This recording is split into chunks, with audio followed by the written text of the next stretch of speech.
তো প্রথমত ইন্টার পর্যন্ত মাদ্রাসায় পড়েছি। আমার আব্বা আমার কমিউনিটির অত্যন্ত রক্ষণশীল একজন আলেম ছিলেন।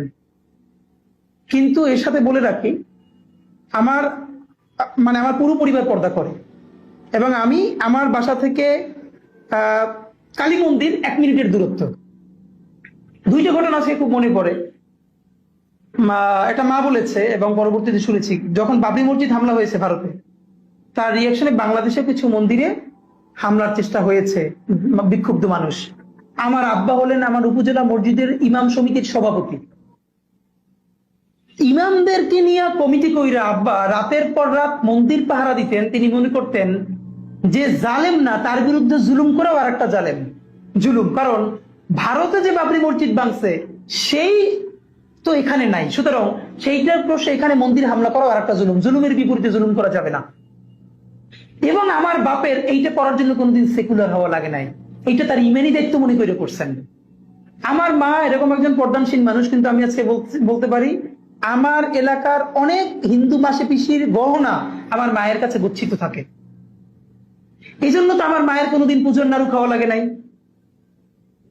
এই যে আমার মাকে এরকম করেই তারা সম্মান করে, আবার আমরা তাদেরকে তাদের মতো করে সম্মান করি।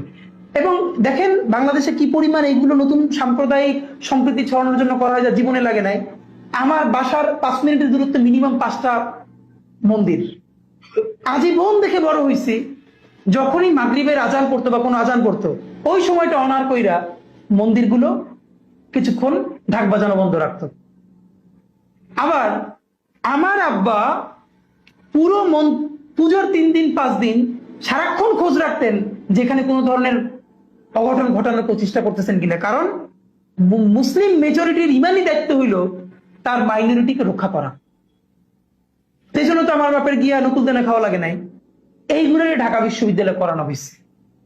কেমনি করানো হয়েছে যে আপনি হোলি উৎসব ঢাকা বিশ্ববিদ্যালয়ে খুব সুন্দর করে সেলিব্রেটেড হবে, হওয়ার মধ্যে কোনো সমস্যা নাই। কিন্তু হিজাব পরা মেয়েটারে ধৈর্য আপনি রং মাখাই দিতেছেন, এই প্রতিবাদও কেউ করতে পারতেছে না। ঠিক উল্টা যদি আজকে কেউ মিলাদুন নবীর জিলেপি ধৈর্য কেউ খাওয়াই দেয়, তখন দেশের অবস্থাটা কি হবে? এইটার বিরুদ্ধে আমাদেরকে কথা বলতে হবে। এখন এভাবে বললে হবে না।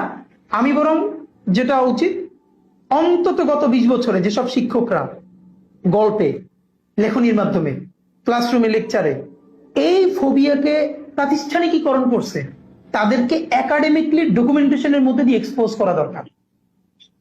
পুরো কোর্সের মধ্যে মেডিয়েভেল পিরিয়ডের যেখানে ভালো কথা আছে সে পড়াবে না।